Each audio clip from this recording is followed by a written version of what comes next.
good evening, good day, hello. I'm not sure when you're listening to this, but you are listening to the Portsmouth Proud podcast. I'm your host, Alexia Washington, the Public Information Officer for P-Town's finest, the Portsmouth, Virginia Police Department. We serve a community that's not too far from the ocean, not too far from the bay, right on the river. And we're producing this podcast for you, for the people of Portsmouth, so that you know what the vision is from the PPD for the city as it pertains to law enforcement, as well as the plan and how you can play a part in it. Today is our inaugural episode, episode 1, and we're going to start it out right out the gate. We're going to talk about some pretty serious topics, crime reduction in the city, and we're also going to talk about a few of the unique challenges that the city faces, something that's kind of overlooked when we draw comparisons between ourselves and other municipalities in the region. And we have the perfect person to talk about this with today, the top cop, my boss, Chief of Police, Chief Stephen Jenkins. Hello, sir. How are you today? I'm good. How are you? I'm doing well.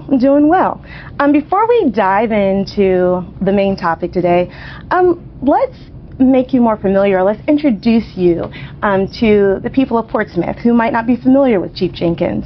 So, know you are a Hampton Roads native. I am. I'm a graduate of Virginia State University. Go Yes. Trojans. Go Trojans.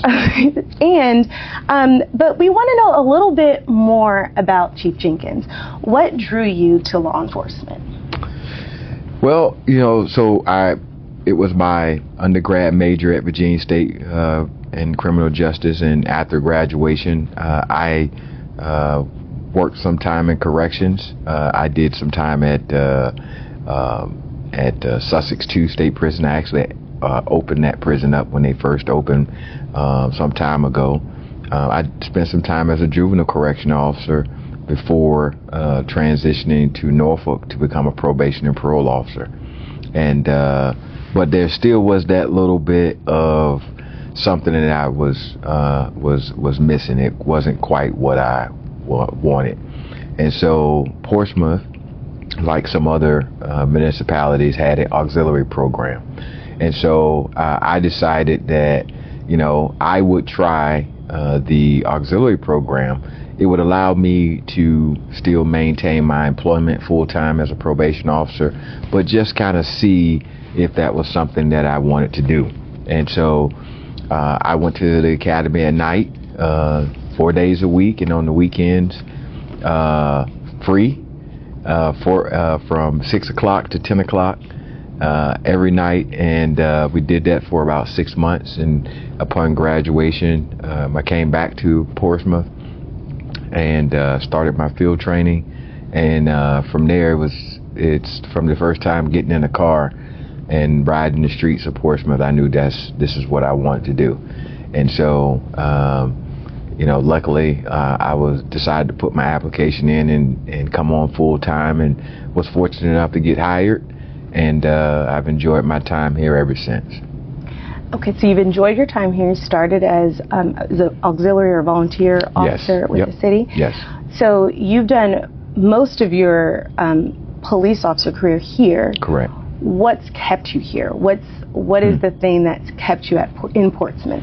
Well, if you're an officer and you like excitement, you like variety, you like dealing with people, you like trying to make a difference, you like the people that you work with, Portsmouth is a great place to be a police officer.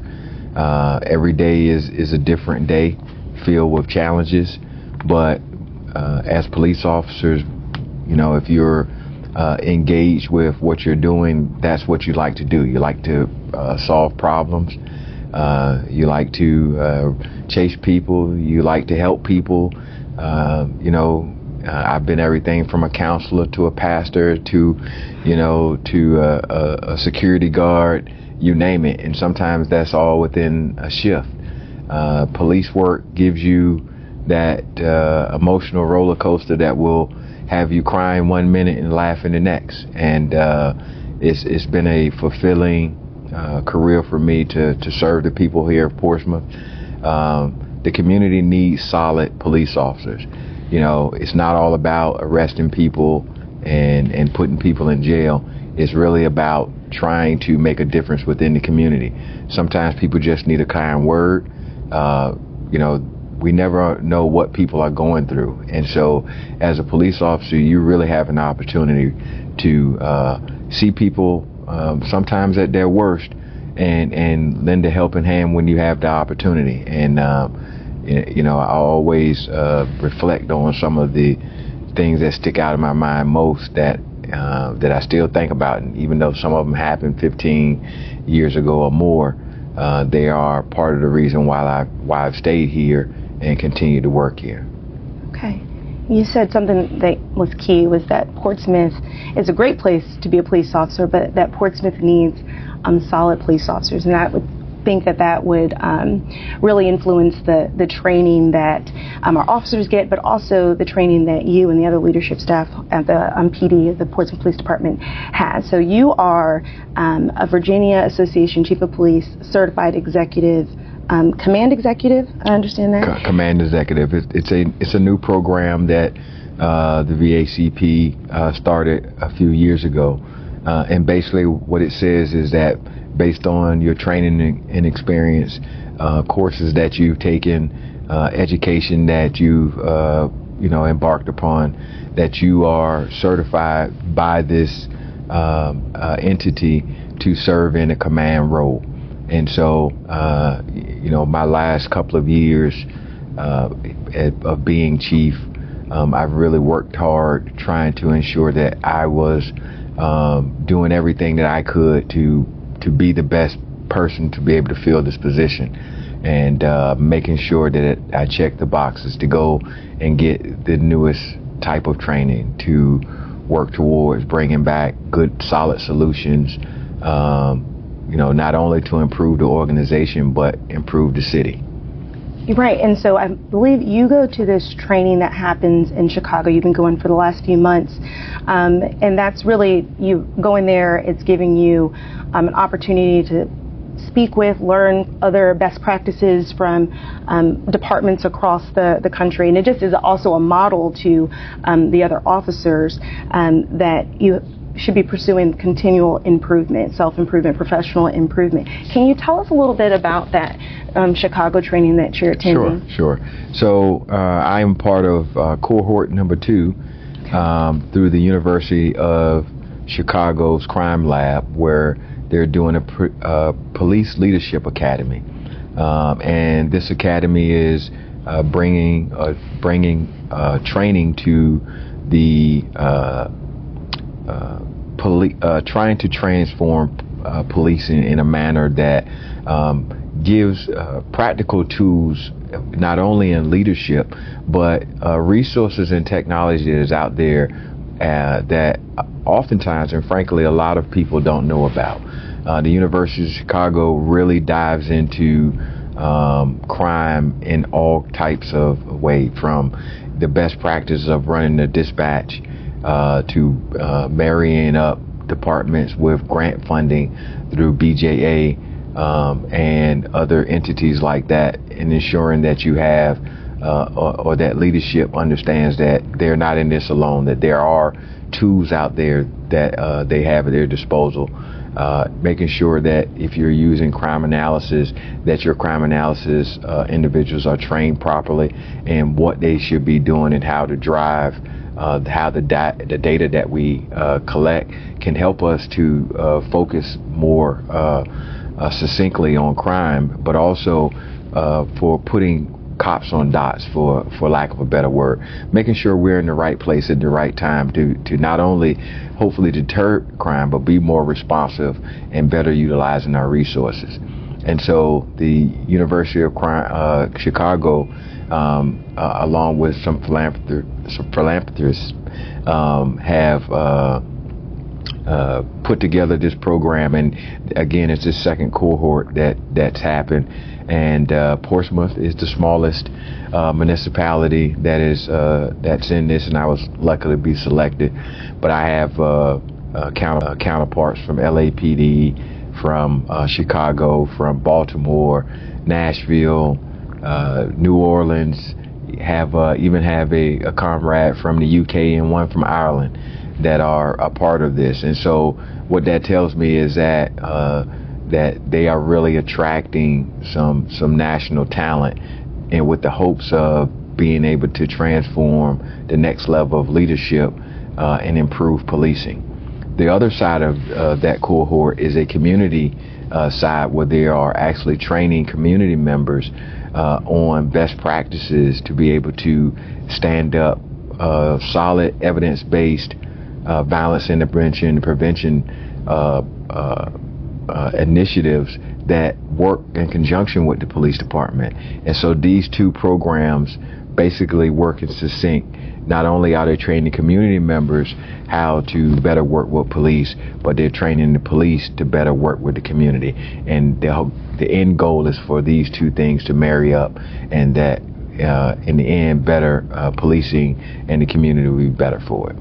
That's excellent. And I just, we hear about community policing, so we're going to talk about that a little bit more on this episode about community policing. But I really brought up the University of Chicago training because it just shows the caliber and the quality of leadership we have in Portsmouth, specifically within our police department, but also it's showing like the state of our city and how we're selected to participate in something where you have the LAPD, you have the Chicago PD, these considerably larger urban cities, and Portsmouth was also selected to be a part of that. Yeah. And that really leads us to the next part of our discussion, which we are going to have after our first community agency break. So as soon as we finish with the break, we'll come back and we're going to talk about some of these qualities or unique challenges that our city has that kind of put it in the same basket with other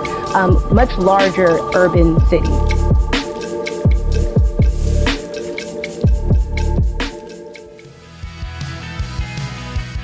Are you considering a career in law enforcement? Sign on today as a Portsmouth police officer and receive up to $1,500 if you're already Virginia certified. We offer a $1,000 allowance for a bachelor's degree and a $500 allowance for an associate's degree on top of your base pay. Officers can also earn additional income on time spent in court and at community events. Visit our website at portsmouthpd.us for more information on how to apply.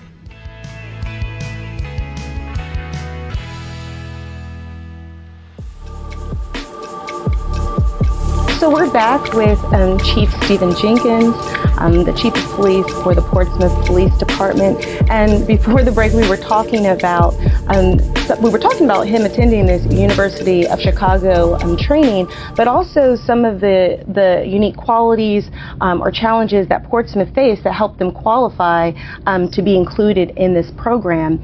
So let's go ahead. Let's discuss a few of these unique challenges and how they influence like our crime reduction planning decisions. We don't want to ruminate on the challenges, but I do think it's important that we discuss them, a few that are pressing or most influential on our city's policy planning and the implementation. So what would you say are the top three challenges that affect crime in the city of Portsmouth? So, there are some things that in Portsmouth that we must deal with before we even get to root causes of crime. Portsmouth is the smallest of the 7 cities by land mass. Mm-hmm. We are just right around 97,000 individuals. And so our city is surrounded by water. To enter and pretty much exit, you have to go through either a bridge or a tunnel. And of course, now with the tunnel tolls and things of that nature, that makes that a lot more challenging than it used to be. Not to mention, people often comment on the fact that Portsmouth has the highest real estate tax. Mm-hmm. But what they don't mention is the reason for that is because much of our city's land mass is owned and occupied by federal government, right. And so those entities do not pay taxes into the city's coffers. And so in order to sustain ourselves, obviously we have to make up differences in that. We have a lot of people who come and occupy some of our jobs that we have here. They come to the city and they work, and then when they leave, they take their money back to the areas that they work in. So, those things that you have to deal with before we even start talking about root causes of crime. Right. When we talk about poverty, right, and education and things of that nature, and jobs. And so, these things have historically been challenges for Portsmouth and continue to be today. And honestly, what it is going to call for us to be more innovative in how we address these solutions. They are tough decisions that have to be made by leadership at the highest level on deciding on what the priorities are for the city. And then once those priorities are decided upon, a decisive roadmap must be developed on how we're going to get to be able to address some of these root causes. The more resources that we offer people, the more opportunities that we offer people to get them into better situations, better paying jobs, more educated, to be able to fulfill some of the jobs that we have in our local shipyards, our local industries. The better what you will see is that our crime will change based on that, because people now aren't so much in a survival mode. right. Now, that doesn't mean that because we have those challenges, it gives individuals an excuse to be able to go out and commit crime. Right. Those are just some of the issues that help contribute to it. In the end, a lot of them are still decisions that people make, and oftentimes they're poor decisions. And of course, my job is, and my officer's job is to hold those accountable who break the laws that are necessary for us to be a civilized city and society. And so that's what we as a organization here are committed to doing. Is obviously we want to give people opportunity. We want to give them a chance. We want to plug them into resources. If we know of places that are looking to hire, we want to be able to direct those individuals to those places. But we still must hold you accountable for your actions, and that's the things that we are working towards and ensuring, because ultimately we must have a safe city for Right. it to be a vibrant, prosperous city. Before any of that, it must be a safe city.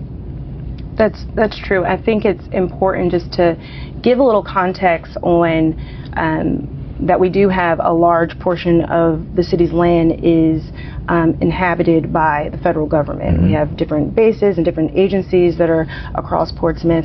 And then just talking about just to leave or to enter in, I mean, you hear about like a word of feeling disfranchisement, mm-hmm. or a word disenfranchisement.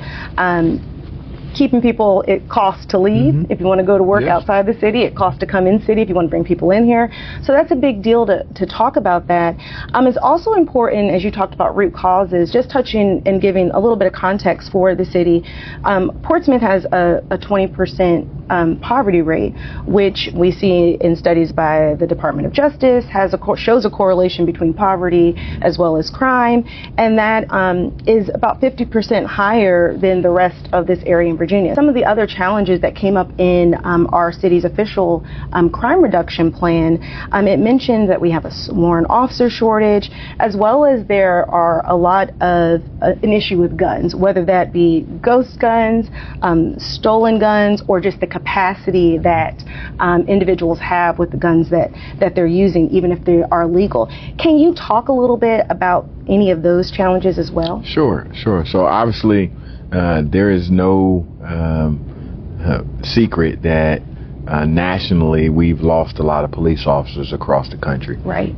I think training that I attended late last year, said that the state of Virginia probably lost somewhere around 3,000 police officers throughout the state. And obviously we here in Portsmouth are no different.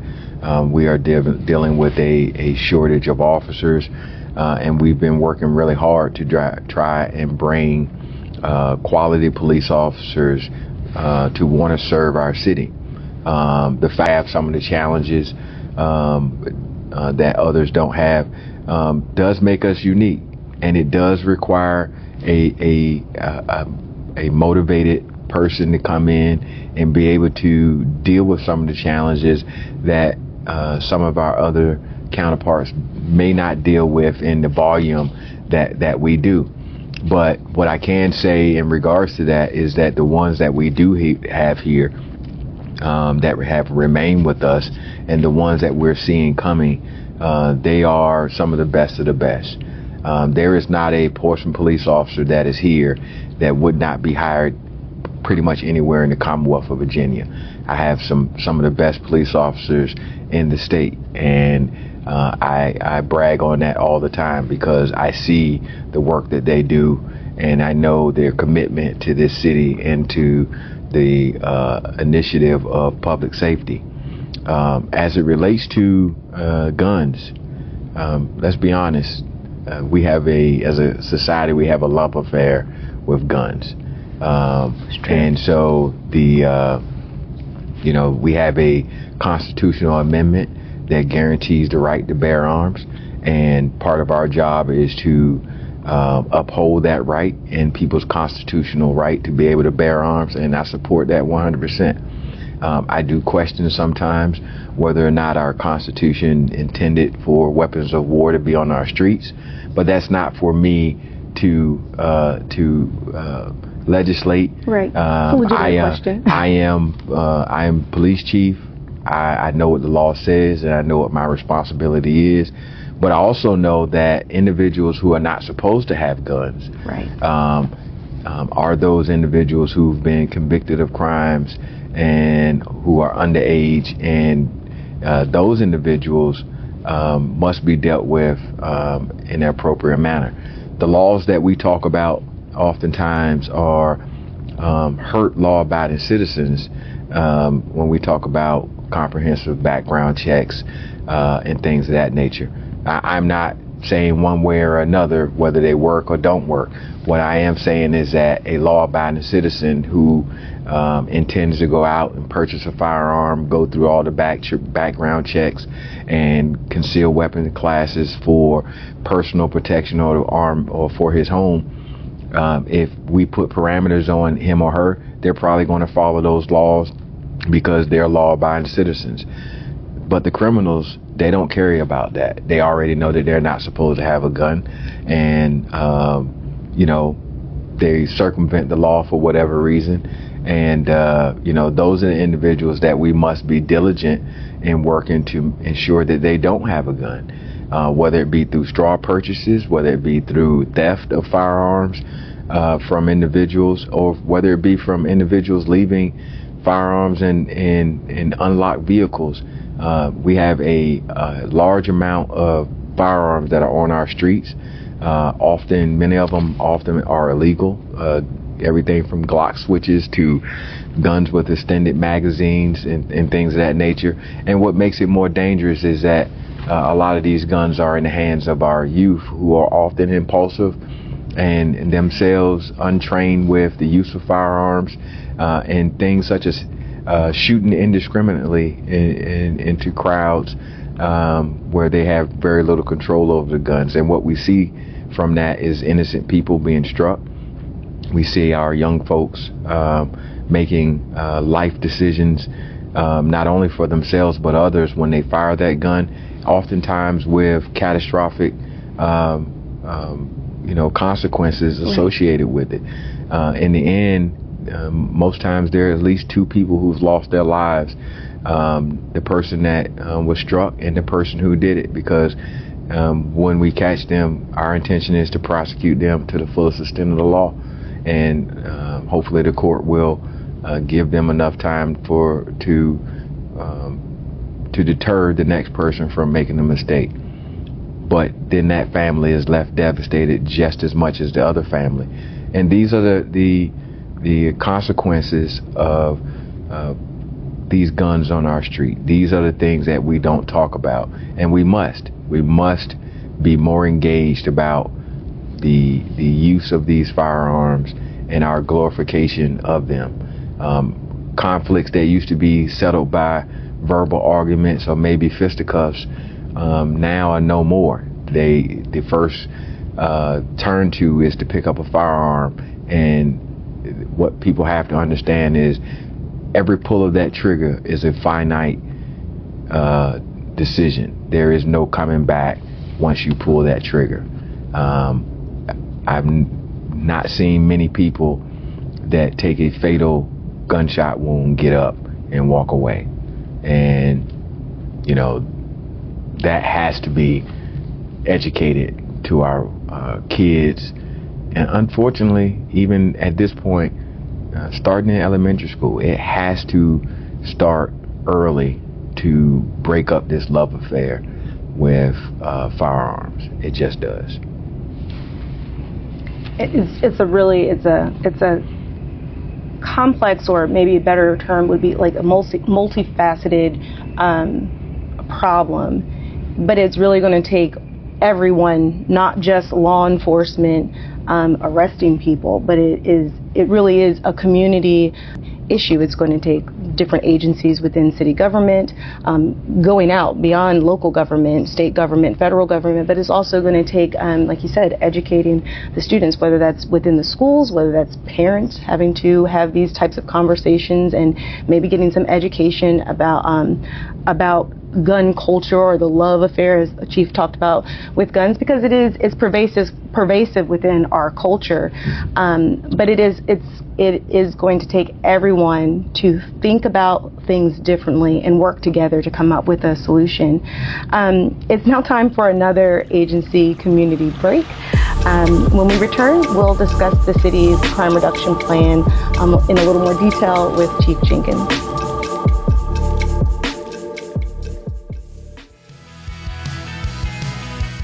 Are you considering a career in law enforcement? Sign on today as a Portsmouth police officer and receive up to $1,500 if you're already Virginia certified. We offer a $1,000 allowance for a bachelor's degree and a $500 allowance for an associate's degree on top of your base pay. Officers can also earn additional income on time spent in court and at community events. Visit our website at portsmouthpd.us for more information on how to apply.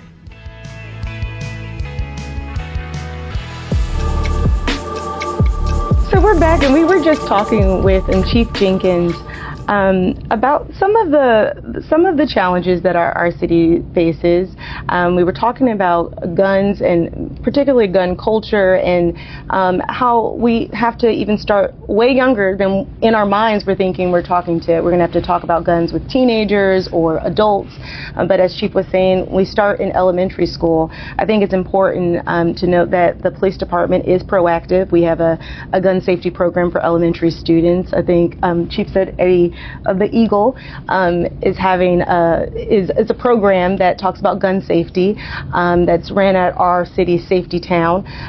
So we're a proactive city. We see that we need to talk to elementary students. That means that we're going to start talking to elementary students about these types of things. But in addition to just pointing out the issue with guns or the shortage with sworn officers, I think we can get into like the crime reduction program. One of the things one of the things that I found interesting when going through the plan was that it's guided by these principles. And I think that's a really nice way for us to understand the plan, the implementation, the process, the thought process behind the development of the plan. So we're going to do a little bit of like a rapid fire. I'm going to say the principle, and then if you can give a quick explanation of what the principle is. Sure. So there's 4 principles. First one is community policing. What is community policing? So community policing is the police department and the community working together in partnership to solve day-to-day problems that occur. Community policing should be a philosophy of the entire police department. Every police officer, the community police officer, our job is to work with the community to solve issues that they face, and that is community policing. Okay, next principle, problem-oriented policing. So problem-oriented policing is obviously we have identified challenges, whether it be a long-standing nuisance house that continues to be a issue for calls for service, whether it be a business, dilapidated property, or whether it be a situation where we have tractor trailers that are illegally parking in our community. identifying these problems and then strategically addressing these problems. And all of these problems may not necessarily be a law enforcement oriented problem. Some of them may be a zoning issue. Some of them may be an issue that we need to have the fire marshal assist us. Some of these issues may require code enforcement to come out and assist. Public safety isn't just law enforcement. Public safety is really and truly a responsibility of everyone, and there are many entities that have a hand to play within city government with public safety. Okay. Intelligence-led policing. So intelligence-led policing is the utilization of not only data that we collect, but also understanding the information that we are receiving as it relates to individuals. When we know that there's a situation that's occurring within our neighborhoods, it's our job to dive into that as much as possible. We need to know who the people are. We need to know where they live. We need to know who they associate with. We need to know times, dates, places, what they drive, things of that nature. The more we learn about the intelligence of these individuals, the places and things of that nature, that lessens the likelihood that we may get into situations where we arrest the wrong person, where we're in the wrong place at the wrong time. We're really being laser focused with ensuring that we're armed with the best information so that we're surgical about who we are out there looking for. The last thing that we want to do is to walk up on a law-abiding citizen who happens to be, just out for a stroll or in a bad area unbeknownst to them, and for an officer to go out and for what they're going to feel like is they're going to feel like they're harassed. We're not doing zero tolerance policing because it alienates the community sometimes. We want to go in with laser focus, knowing who our offenders are and figuring out the best way to either get compliance from them or remove them from the community. Okay. Enhanced guardianship. So, when I was a young officer, we were taught to be warriors. We're warriors. We're out fighting, crime and things of that nature. Well, some of that's true, but you're more of a guardian. You are a guardian for a community. I am a guardian for the city of Portsmouth. I'm a guardian for every individual that works here, that lives here, and so. There are times when it's going to call for me to run into a gun battle, or when it's going to be for me to have to tussle with a suspect. But my job, and more importantly, is to safeguard the people who live here, and that includes their rights. That includes their rights to protest. That includes their right to walk into an area unmolested, unnecessarily. Again, we are not occupiers. We are citizens ourselves who've been given the task and the authority to police others. And so when we're seen as a legitimate police department, when we're seen as legitimate within our task, people generally will submit to our instructions. But when people look at our intentions as unjust, when they look at us as being unlawful in our actions, what you see is uprising. And so as guardians, we must remember that we are not here as occupiers in the community. This is not our streets, it's everyone's streets. We are here tasked to work in partnership with our community. And, again, we have a job to do that was given to us by the citizens to do. And we're guardians of that. That leads perfectly into the next question. So you covered community policing when we talked about the principal, and that was the first one. Let's talk about community policing and how that works in Portsmouth. How is Portsmouth helping with building community trust? What are some of the initiatives or things that are happening in the police department that helps that? So, before I really dive into that, I'll just say one of the things that is really important for us as police officers, in particular as a police chief, we must remember historically what this uniform has meant to so many people. And it has not always been favorably, okay? And because of that, there are barriers that this uniform naturally puts up for us. When I am out of this uniform, people know me as Stephen Jenkins. That's who I am. I am not Chief Jenkins. I'd never introduced myself as Chief Jenkins. I'm Stephen Jenkins. Chief is what I do, and that's important for people to understand. But this uniform sometimes is a hindrance, and so part of the initiatives that we really focus on is trying to build that community engagement and the trust. We oftentimes, when we see people, it's on their worst day. You know, rarely has anybody called me and said, Chief, I just called to check on you. Oh, I just called to see how you were doing. Most of the time when people call the police, they are calling because they're in need of some help, some service. They're scared. They're looking for some type of immediate response.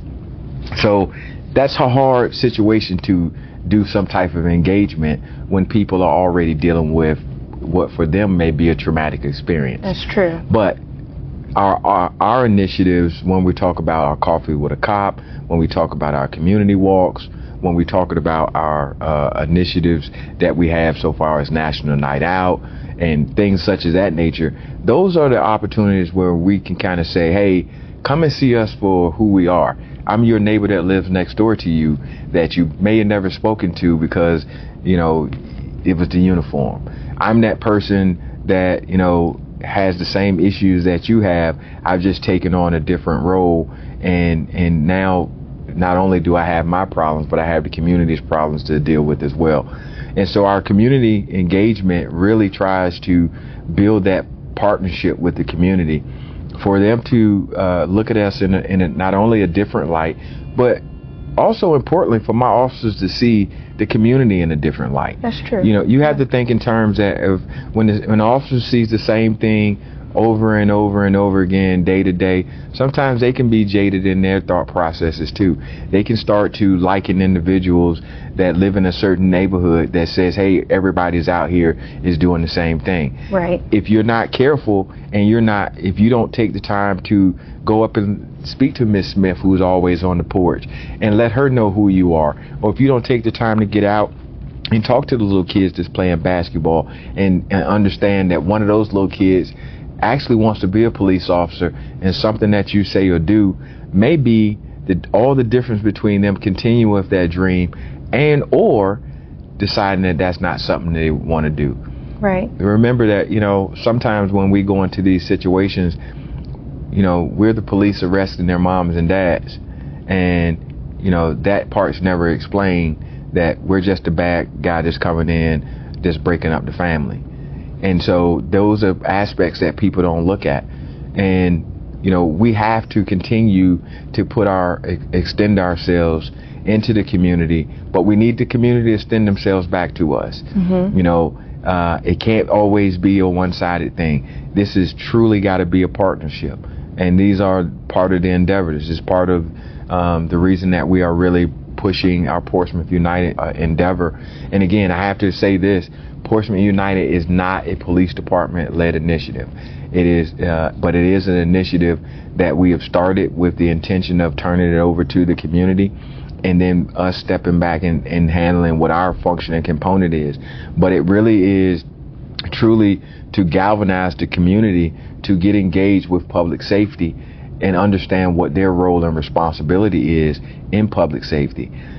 We have so many good nonprofits that are out there every single day filling those gaps with our kids, with our elderly, with our mental health individuals that are filling the void that sometimes is missed by city government, that's sometimes missed by the police department. But we have to continue to engage with them. And one of those things is sometimes we need to let them know where the problems are. But they also get so much information about some of the things that we miss.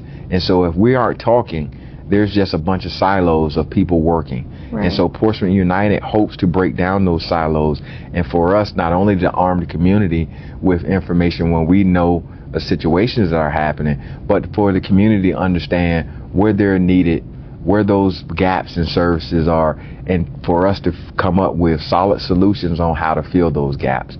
And some of those gaps are everything from resources for housing, education, job skills, jobs themselves, mentors, after-school programs, childcare. There's so many different gaps that we have to look at holistically.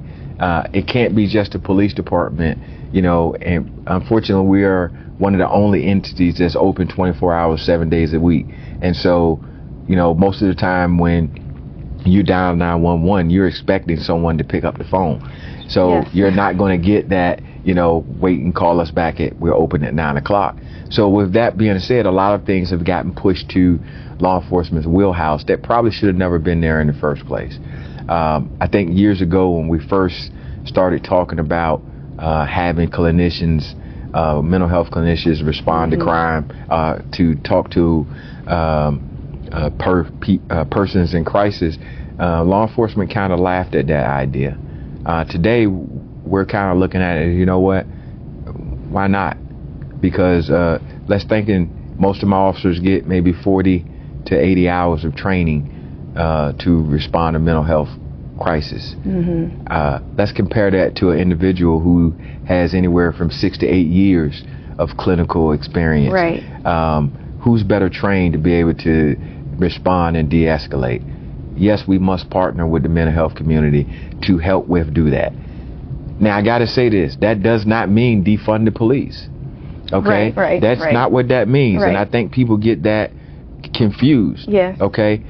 The whole initiative doesn't mean you're going to start taking away positions and putting folks out on the street to be able to do police functions.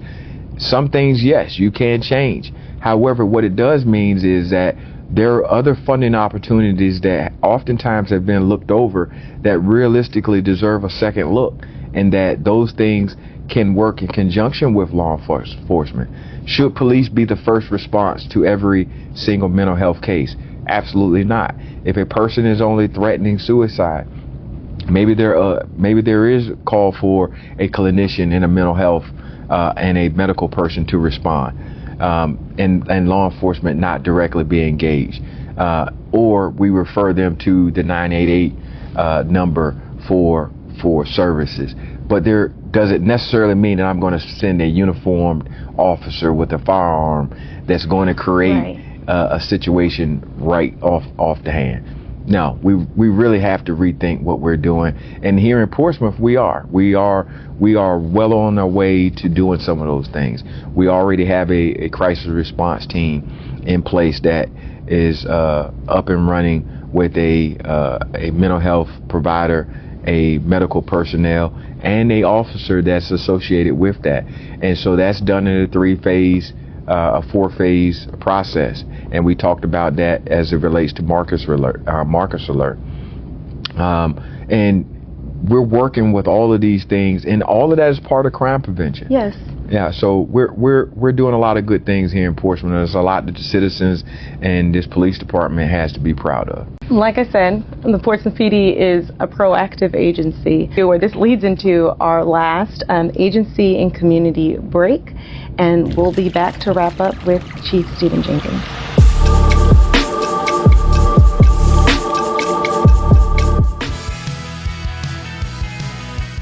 Are you considering a career in law enforcement? Sign on today as a Portsmouth police officer and receive up to $1,500 if you're already Virginia certified.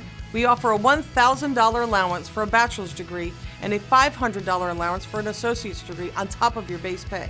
Officers can also earn additional income on time spent in court and at community events. Visit our website at portsmouthpd.us for more information on how to apply.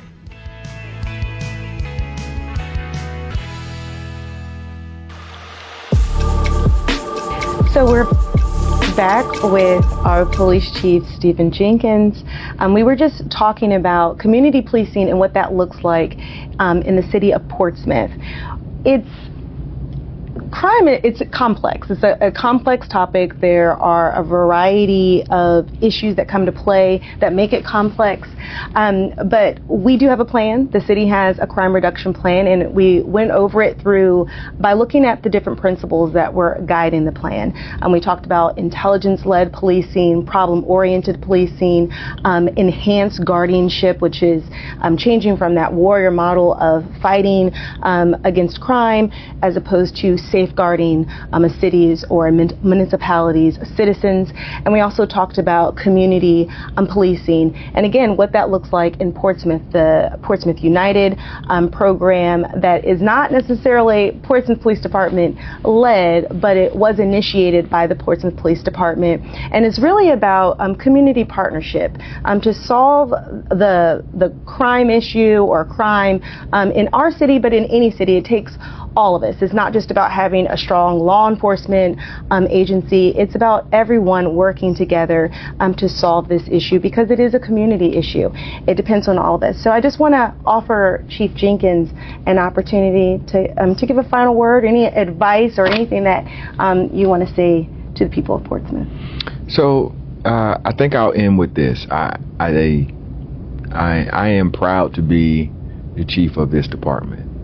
Obviously, there are a lot of challenges that we have as an organization, but so does every other organization. Right. It's just maybe not talked about as much. I am proud to be a resident of this city, and I'm proud to work for this city.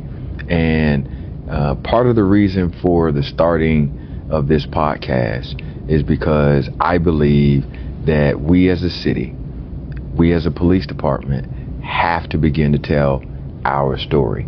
We cannot continue to allow others to say and dictate what it is to live in this city. Right. Portsmouth is a great community, full of great people.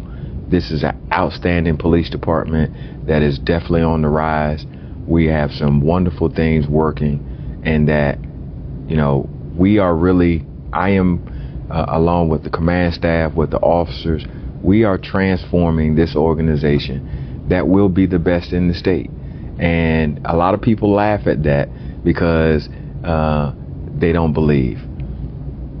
Well, a lot of people laugh because we're behind, until we pass you, and then once we're in front, the laugh is no longer. And so, with anything, there takes a belief, and then there's the hard work. And so, right now, I have the belief. My officers are starting to believe, and we've been doing the work. And so, continue to watch us work. Continue to support us in the community. We're going to continue to show up, and we're going to get better every single day. I am committed to this department. I have some outstanding people that are here, and I really and truly think that if we as a city can put aside some small differences and begin to work on the critical issues that face us, we can agree to disagree, but we all can agree that Portsmouth is worth saving. And if we can agree on that, then we can start to deal with some of the fundamental issues, and together we can really change the complexion, the direction of this city, and be one of the best cities in this state. And again, it sounds funny to some folks, but I don't say it just to say it. I truly believe it. And so again, I thank you for having me as a guest on this inaugural podcast. It is, hopefully, I set a tone for the folks that come behind. But again, I just really believe that Portsmouth is the place to be, and we are going to show a lot of people in the coming years of what we're doing, and we got a lot to be proud of. So thank you.